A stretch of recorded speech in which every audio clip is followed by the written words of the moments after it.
ونصلی علی رسول الکریم اما بعد فاعوذ باللہ من الشیطان الرجیم بسم اللہ الرحمن الرحیم۔ میرے محترم بھائیو، بزرگوں اور دوستو، السلام علیکم ورحمۃ اللہ وبرکاتہ۔ میرے بھائیو اور دوستو، آج ہم باغ کی طرف نکلے ہیں اور یہ باغ جو ہے ہمارے گھر کے سائڈ پہ ہی ہے، تو میں نے سوچا کہ آج باغ کی طرف آپ لوگوں کو چکر دوں اور جتنے بھی اللہ کی قدرت ہے وغیرہ آپ لوگوں کو دکھا دوں، تو اللہ کا شکر ادا کرنا ہمیں آ جائے۔ اللہ نے بہت سی چیزیں ہمارے لیے بنائے اور ہمیں اشرف المخلوقات بنایا، تو ہم پھر بھی اللہ کی نافرمانی کرتے ہیں اور شکر ادا نہیں کرتے۔ اور اس کے ساتھ ساتھ ہمارا جو آج کا کلاس تھا، آج کی کلاس میں ہم نے سورۃ اللہب کا ترجمہ کرانا تھا۔ پچھلی کلاس میں ہم نے یعنی 10ویں کلاس میں ہم نے سورۃ النصر کا ترجمہ کیا۔ آج ہم سورۃ اللہب کا ترجمہ بھی کریں گے یہیں پر، یعنی ہمارا آج کا 11واں کلاس ہوگا۔ سب سے پہلے آپ سورۃ اللہب کا ترجمہ سیکھیں، اس کے بعد میں آپ کو ویو بھی دکھا دیتا ہوں اللہ کی کتنی قدرت وغیرہ ہے۔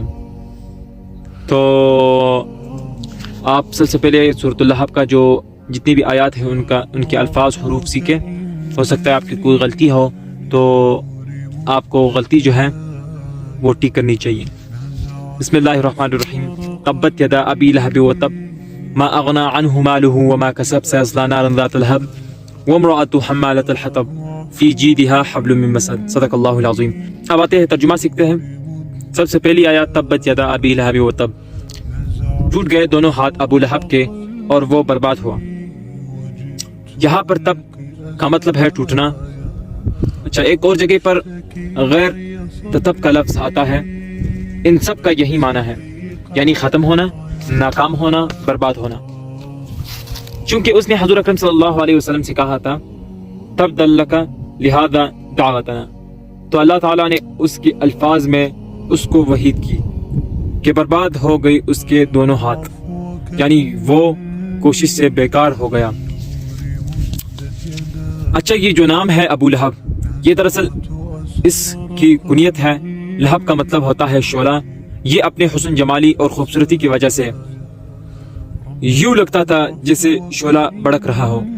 بہت سفید اور سرخ رنگ تھا اس کا، لیکن ان کا اصل نام عبد العزا تھا۔ عزا جو ہے وہ پچھلے زمانے میں ان لوگوں کے جو بت ہوتے تھے، جو سجدہ کرتے تھے یہ لوگ، تو ان لوگوں وہ بت کو بھی یہ عزا بلاتے تھے، تو بت کے ساتھ اس کا نام جو ہے وہ ریلیٹڈ تھا۔ اب یہاں پر دوسری آیات ہے ما اغنى عنه ماله وما كسب، ناکام آیا اس کو اس کا مال اور جو اس نے کمائی کی۔ سیصلی نارن، یہ تیسری آیات ہے۔ سیصلی نارن ذات لہب، عن قریب وہ جلے گا آگ میں شعلے والی۔ اچھا، یہاں پر پھر سے شعلے والی آئی ہے، یعنی ایک لفظ آیا ہے شعلے والی۔ اور اپنے آپ کو ابو لہب کہنے پر بڑا فخر محسوس کرتا تھا، تو اللہ نے فرمایا تمہارا انجام بھی لہب میں ہوگا، یعنی شعلے کی آگ میں ہوگا۔ وامرأة حمالة الحطب، چوتھی آیات۔ اور اس کی بیوی ام جمیل، یہ اس کی بیوی تھی، اس کا نام جو تھا وہ ام جمیل تھا۔ اروا بنت حرب بنت امیہ، جو اٹھانے والی ہے ایندھن کو۔ پانچویں آیات فی جیدہا حبل من مسد، اس کے گلے میں ایک رسی ہوگی جو کھجور کی چھال کی ہوگی۔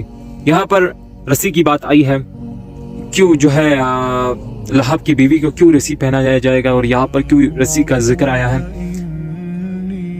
ابو لہب کی بیوی جو تھی وہ دنیا میں ہاتھ پہنا کرتی تھی، بڑا سا ہار سونے کا چمکیلا، اور بہت فخر کرتی تھی لوگوں کے سامنے، اور ہمارے نبی صلی اللہ علیہ وسلم کو بہت تنگ کیا اس نے، چغل خوری کی اور بہت تکلیف پہنچائے۔ تو اللہ نے فرمایا کہ یہ جو ہار پہنا ہوا ہے آپ نے، کہ آخرت کے دن رسیوں میں بدل جائے گا، اور وہ رسی کون سی رسی ہوگی؟ کھجور کی چھال کی ہوگی۔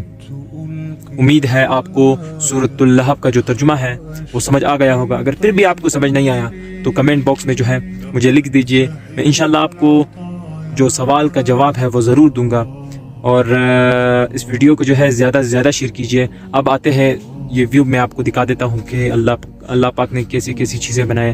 اور یہ باغ ہمارا باغ ہے، پہلے ہمارا ہوا کرتا تھا، ابھی چاچو کا ہے، کیونکہ ہمارے آبا و اجداد نے جو ہے انہیں تقسیم کر لیا۔ ہمارا باغ جو ہے وہ پیچھے کی طرف سے ہے، تو آتے ہیں آپ کو دکھاتے ہیں. بسم اللہ الرحمن الرحیم. یہ باغ ہے, یہ بہت بڑا ہے, وہاں تک تو میں نہیں جا سکتا, میں تو یہیں پر ہوں. اور یہ باغ جو ہے بہت بڑا ہے, اور یہاں پر جو ہے اس باغ میں جو ہے اگتے ہیں وہ زردالو, ہم پشتو میں تو اسے زردالو کہتے ہیں. زردالو کا پھل اگتا ہے یہاں پر ہے. اور یہ اس باغ کا سب سے بڑا تالاب ہے. یہاں پر پانی سٹور ہوتا ہے. اور پھر یہاں اور یہ ہوا باغ, ہمارا خوبصورت سا باغ ہے. اور یہ ہمارا جو ہے گھر کا دروازہ ہے پیچھے کی طرف, یہاں سے میں نکل آیا ہوں. اور اس ویڈیو کو جو ہے زیادہ سے زیادہ شیئر کیجیے, لوگوں تک پہنچائے. انشاءاللہ میرا جتنا بھی علم ہے میں آپ لوگوں سے شیئر کروں گا, اور میں جب بھی اللہ کی قدرت کی طرف نکلوں گا آپ لوگوں کے لیے جو ہے ویڈیو بناؤں گا انشاءاللہ. اس ویڈیو